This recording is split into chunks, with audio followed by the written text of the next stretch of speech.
As today we talk about how can you figure out the solution or know how you can do that on your Bigo Live app. All you have to do in the first, you just go down here, click on me down here, just click on it. When you click on me, it's going to take you to your profile. It's going to show for you like this.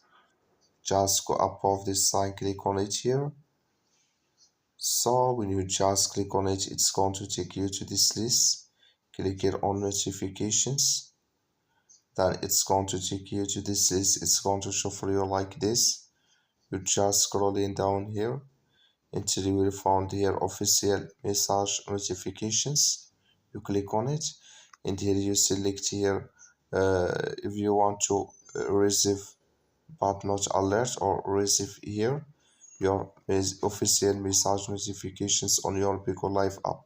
That's all. Thank you for watching. Don't forget to support us by liking and subscribe.